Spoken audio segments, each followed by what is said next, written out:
नमस्कार दोस्तों, मेरा नाम अनिल सोलंकी है। मेरे यूट्यूब मंच लाउड जाट वॉइस में आप सबका स्वागत है। दोस्तों, 28 जनवरी को महाराष्ट्र के उप मुख्यमंत्री अजीत दादा पवार का विमान दुर्घटना के अंदर जो आकस्मिक निधन हुआ, उससे पूरा देश एकदम शॉक्ड हो गया था। आप, मैं, हर आदमी जिसने भी ये खबर सुनी, क्योंकि किसी भी आदमी का ऐसे दुनिया से चला जाना एक शॉक करने वाली खबर तो होती ही है।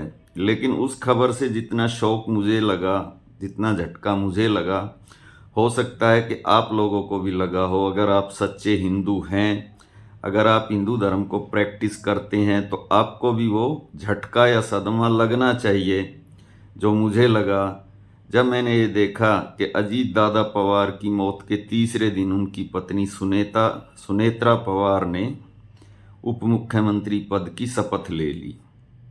इस देश की आबादी 140 करोड़ है। उस 140 करोड़ में 115 या 20 करोड़ तो हिंदू होंगे ही होंगे। और जो सामान्य जनजीवन के अंदर है, हो सकता है मैं इतना बड़ा ज्ञानी महात्मा ना हूँ हिंदू धर्म की, मुझे इतनी नॉलेज ना हो सकता है कि मेरे मुंह से कुछ गलत बयानी भी निकल जाए। लेकिन इतना मैं जानता हूँ कि किसी घर में जब मौत हो जाए, आकस्मिक निधन हो जाए, चाहे वो नेचुरल डेथ हो या अननेचुरल डेथ हो, तो 13 दिन तक कोई भी शुभ कार्य नहीं किया जा सकता। तो ये जो उप मुख्यमंत्री पद की शपथ सुनेत्रा ताई पवार ने ली है, या तो ये काम शुभ कार्य में आता नहीं है, अशुभ कार्य इसको माना जाता होगा। और अगर ये शुभ कार्य है तो ये कार्य कैसे किया गया, ऐसा बताते हैं दोस्तों कि 13 दिन तक मृतक की आत्मा घर में ही रहती है और वो देखती है कि मेरे जाने के बाद इस घर के लोगों का व्यवहार मेरे प्रति कैसा है। उसके बाद कहते हैं 13 दिन के बाद वहाँ पर यज्ञ और हवन करके घर का शुद्धिकरण किया जाता है, पिंडदान तर्पण किया जाता है। तीसरे दिन तो मृतक की अस्थियों को नदी में प्रवाहित किया जाता है, उस राज्य में जो भी पवित्र नदी होती है। तो अजीत दादा पवार का 28 जनवरी को निधन हुआ, 29 को उनका क्रीमिनेशन हुआ, तो 31 तारीख को तो उनकी अस्थि कलश का तर्पण होना था नदी के अंदर। फिर उनकी पत्नी ने कैसे शपथ ले ली तो हिंदू धर्म के उन ठेकेदारों को ये बात सोचनी चाहिए, और जो हर बात में हिंदू होने या हिंदू ना होने का सर्टिफिकेट देते हैं, उनसे ये सवाल आप लोगों को ज़रूर पूछना चाहिए। अब कुछ लोग मेरे से ये बात कहेंगे कि अजीत दादा पवार तो बीजेपी के थे नहीं, उनकी तो एनसीपी पार्टी थी, फिर ये बुराई का भांडा भाजपा के सर पे मैं क्यों फोड़ रहा हूँ। वो मैं इसलिए फोड़ रहा हूँ दोस्तों कि अजीत दादा पवार देवेंद्र फडणवीस की सरकार में ही उप मुख्यमंत्री थे, और देवेंद्र फडणवीस नागपुर जिले के चितपावन ब्राह्मण हैं, और नागपुर जिले में ही आरएसएस का मुख्यालय है, और वो आरएसएस ही आज की डेट में हिंदू धर्म की ठेकेदार बनती है। हर आदमी को हिंदू होने या हिंदू ना होने का सर्टिफिकेट बांटती है। तो सवाल तो उनसे बनता है, अगर सुनेत्रा ताई पवार को ये खतरा था कि मेरे 40 विधायक मेरे को छोड़ के भाग जाएंगे, तो कम से कम पंडित देवेंद्र फडणवीस जो कि महाराष्ट्र के मुख्यमंत्री हैं, उनको सुनेत्रा ताई पवार को ये बात कहनी चाहिए थी कि आपको अजीत दादा पवार की 13वीं तक सब्र करना चाहिए। हम उनकी 13वीं तक आपके 40 विधायकों को नहीं तोड़ेंगे, और उनकी 13वीं के बाद आप डिप्टी सीएम पद की शपथ ले लें। तो ये तो हुई एक सामान्य सी बात। भारतीय जनता पार्टी की सरकार जब से 11 साल से केंद्र में सत्ता में आई है, तब से उसने जो सनातन धर्म की परंपराएं हैं, हिंदू धर्म के जो रूल रेगुलेशन है, उनका किस प्रकार से वॉयलेशन किया है, एक एक करके मैं आज के वीडियो में आपको ऐसी बहुत सारी घटनाएं बताऊंगा। दोस्तों, आप वीडियो को ध्यान से देखना, पूरा देखना, अपने ग्रुप में ज़रूर शेयर करना, लाइक भी करना, कमेंट भी करना, चैनल को सब्सक्राइब भी करना और चैनल को ज्वाइन भी करना। अभी अभी कल की ही खबर है और सबसे हॉट न्यूज़ है, आप लोगों ने ज़रूर पढ़ ली होगी अखबार में भी, और आपने सोशल मीडिया पर भी और मीडिया पर भी ये खबर सुन ली होगी कि मोदी जी ने ट्रंप को झुका दिया, 18% टैरिफ करवा दिया और ट्रेड डील हो गई। स्वदेशी जागरण मंच जो कि आरएसएस का ही एक छोटा सा अनुवांशिक संगठन है, वो कुछ दिन पहले क्या कह रहा था, कुछ दिन पहले वो ये बात कह रहा था कि कृषि के व्यापार के लिए अमेरिका के दरवाजे भारत नहीं खोल सकता, क्योंकि जो डेयरी उत्पाद हैं उनके अंदर जो अमेरिका की गाय हैं वो मांस खाती हैं, वो खून पीती हैं, और उनको खून पिलाकर और मांस खिलाकर उनका दूध बढ़ाया जाता है, और उस दूध को पीने से या उस घी को, उस मक्खन को, उस पनीर को खाने से हमारे देश के सनातनियों का धर्म भ्रष्ट हो जाएगा। और ऐसा 1857 के अंदर हमारे देश में पहले भी हो चुका है। वो अंग्रेज जिनकी फूंक में घास जलती थी पूरी दुनिया पर, जिनका साम्राज्य चलता था, उनके खिलाफ 1857 में बगावत किस बात को लेकर हुई थी? उनके खिलाफ बगावत इस बात को लेकर हुई थी कि उनके खिलाफ ये बात पूरे जो हमारे देश की सेना थी, एक एक जवान के दिल दिमाग में बैठ गई थी कि जो कारतूस हमको चलाने के लिए दिया जाता है उस कारतूस के अंदर गाय और सूअर की चर्बी मिली होती है, जिसको हमको मुंह से खोलना पड़ता है। तो इस बात से नाराज होकर हिंदू और मुसलमान दोनों धर्म के सैनिकों ने अंग्रेज़ों के खिलाफ हथियार उठा लिए थे।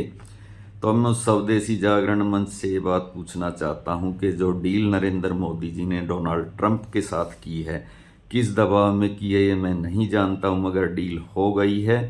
अब एक तो हमारे देश के किसानों को कंपटीशन मिलने वाला है अमेरिकी प्रोडक्ट से, और दूसरा जो बात वो कहते थे कि अमेरिका की गाय मांस खाती हैं, खून पीती हैं, उनका दूध का उत्पादन बढ़ाने के लिए। अब किस मुंह से वो इसका समर्थन करेंगे और किस मुंह से वो पहले इसका विरोध कर रहे थे? मैंने रिसर्च करा, रिसर्च के अंदर मैंने जब मेरे दिमाग में ये बात आई दोस्तों कि जो पशु होते हैं शाकाहारी वो तो मांस खाते ही नहीं, क्योंकि उनके दांत तो चपटे होते हैं। तो ये बात निकल कर आई कि जो उनका चारा होता है उसी के अंदर मांस को पीस कर मिला के उनको खिलाया जाता है, जिससे उनका दूध का उत्पादन बढ़ जाए। तो उन सनातनियों से, उनके समर्थकों से, उनको वोट देने वाले लोगों से मैं ये बात पूछना चाहता हूँ कि वो किस मुंह से इस डील का समर्थन कर रहे हैं। इसके अलावा भी दोस्तों बहुत सारी ऐसी बातें हैं जो हर सनातनी को सोचनी चाहिए। 14 सितंबर 2020 की घटना है दोस्तों।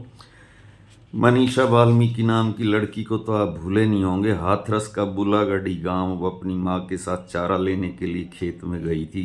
गांव के कुछ दबंगों ने उसका बलात्कार करके उसकी हत्या कर दी थी। उसके बाद में उस लड़की का सफदरजंग अस्पताल के अंदर 29 सितंबर 2020 को निधन हुआ। उसके बाद क्या हुआ? उसके बाद वो हुआ जो पूरी दुनिया ने देखा। ऐसा पूरी दुनिया में कहीं पर भी नहीं होता है मेरे दोस्तों। उस लड़की का 30 सितंबर 2020 को संगीनों के साए में रात के 2:30 बजे भगवाधारी मुख्यमंत्री योगी आदित्यनाथ की सरकार ने अंतिम संस्कार किया रात के 2:30 बजे। हमारे देश का कानून क्या कहता है वो एक अलग बात है, और जो सनातन धर्म है उसके नियम क्या कहते हैं वो मैं आपको बता देता हूँ। गरुड़ पुराण के अनुसार सूर्यास्त होने के बाद शव का अंतिम संस्कार करने से क्या होता है, इसको गरुड़ पुराण में धर्म विरोधी बताया गया है। सूर्यास्त होने के बाद कहते हैं स्वर्ग के कपाट बंद हो जाते हैं और नरक के द्वार खुल जाते हैं। रात को नकारात्मक शक्तियां बढ़ जाती हैं। ऐसे में अगर किसी शव का अंतिम संस्कार रात को किया जाता है तो उस आत्मा को नरक के समान कष्ट भोगने पड़ते हैं। मनीषा वाल्मीकि एक महादलित समुदाय की बेटी थी तथा उसका रेप करने वाले दबंग थे वो मुख्यमंत्री जी की जाति के थे। इसलिए उसके परिवार को धारा 144 लगाकर घर में कैद कर दिया गया। उसकी माँ चीखती चिल्लाती रही कि कम से कम अपनी बेटी को अंतिम स्नान तो हमें करवा लेने दो, अपनी बेटी को कम से कम जो कपड़े पहनाते हैं अंतिम संस्कार के टाइम वो तो हमको पहनाने दो, कम से कम उसके पैरों में हल्दी तो हमें लगाने दो। मगर उसकी कोई भी बात सरकार ने नहीं सुनी। पूरे परिवार को घर में कैद कर दिया, धारा 144 लगा के वहाँ पर फोर्स डिप्लॉय करके रात के 2:30 बजे उस लड़की के शव को जला दिया गया। तब सनातन का कोई भी अपमान नहीं हुआ। एक बात मैं और आपको बताता हूँ मेरे दोस्तों, ये बात है 7 अगस्त 2025 को दिल्ली के राम मनोहर लोहिया अस्पताल के अंदर जम्मू कश्मीर के पूर्व गवर्नर सतपाल मलिक का निधन होता है। दोस्तों, वो सतपाल मलिक जो 20 साल तक भारतीय जनता पार्टी के अंदर रहा, 20 साल तक भारतीय जनता पार्टी के उपाध्यक्ष के पद पर रहा, वो सतपाल मलिक जो 5 राज्यों का गवर्नर भाजपा के द्वारा बनाया गया, बिहार, उड़ीसा, जम्मू कश्मीर, गोवा और त्रिपुरा जैसे राज्यों का गवर्नर उसे भाजपा ने ही बनाया। और उस सतपाल मलिक के हस्ताक्षर से कश्मीर से धारा 370 हटी, जिसका बखान कर करके भाजपा वाले वोट मांगते हैं। तो सतपाल मलिक का जब निधन हुआ तो हमारे देश के अंदर एक परंपरा है, कहते हैं अगर कोई आपका दुश्मन है, उससे आपकी खानदानी रंजिश चल रही है, आप उसकी खुशी में शामिल ना हो। लेकिन मैंने ऐसे भी उदाहरण देखे हैं जहाँ पर गैंगवार चलती है, गांव में रंजिशें चलती हैं, दुश्मनियाँ होती हैं, एक दूसरे को गोलियों से मार डालते हैं, भून डालते हैं। वो लोग भी जब किसी की अकाल मृत्यु होती है तो उसके शव को, उसकी चिता को आखिरी टाइम पर लकड़ी देने शमशान घाट तक चले जाते हैं। लेकिन हैरानी वाली बात ये थी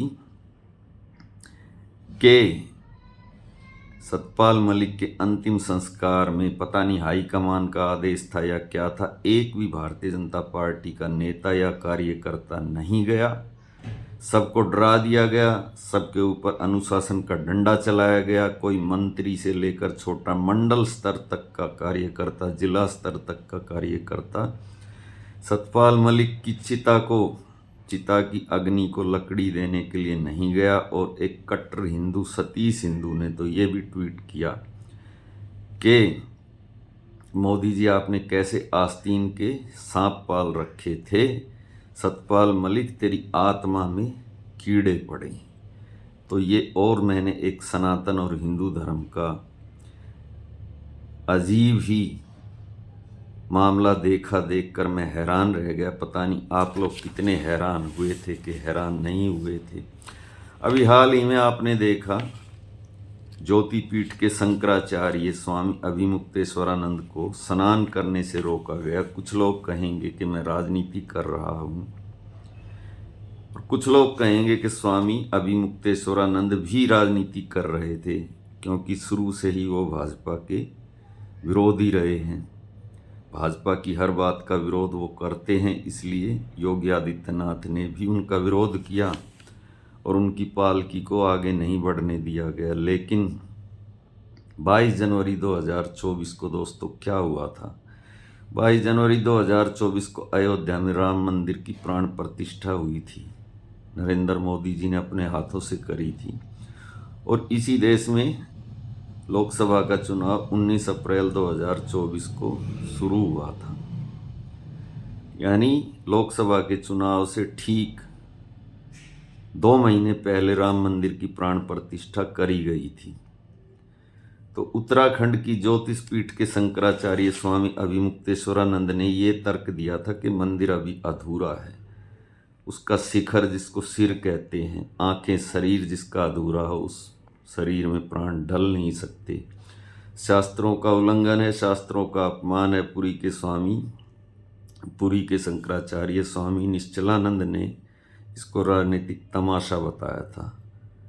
जैसे कि शरीर में जब बच्चा पलता है अपनी माँ के, तो जब तक 9 महीने में उसका शरीर पूरा नहीं हो जाता तब तक उसमें प्राण नहीं डलते। उसी प्रकार अधूरे मंदिर में भी प्राण नहीं डलते। लेकिन प्राण प्रतिष्ठा हुई, चुनाव में उसका फ़ायदा लेने की कोशिश भी की गई, लेकिन ऊपर वाले की कहते हैं लाठी जब पड़ती है तो इंसाफ अपने आप हो जाता है। अयोध्या भी हार गए, बहुमत भी नहीं आया, मगर सरकार फिर भी बन ही गई। अब दोस्तों ये सारी चीज़ें मैंने आपको बताई, उसके बाद भी अगर आपको ऐसा लगता है कि मैं बायस होकर अपनी बातें कहता हूँ, मेरे अंदर भारतीय जनता पार्टी को लेकर नफ़रत है, तो नफ़रत ही सही, लेकिन ये बात तो आप मानेंगे कि बात जो भी मैं कहता हूँ वो सच्ची कहता हूँ, उसमें झूठ कुछ भी नहीं होता है। बाकी आप मेरी बात से इत्तेफाक रखें या ना इत्तेफाक रखें, आप कमेंट करके ज़रूर बताएं कि मेरी बात आपको कैसी लगी, अच्छी लगी या बुरी लगी। दोनों ही बातें आप कमेंट के माध्यम से बताएं, लेकिन कमेंट सभ्य भाषा में करें। मिलते हैं अगले वीडियो में। आप सबका दिन शुभ हो। मैं आपका भाई अनिल सोलंकी आज का वीडियो यहीं पे समाप्त करता हूँ। धन्यवाद भाइयों।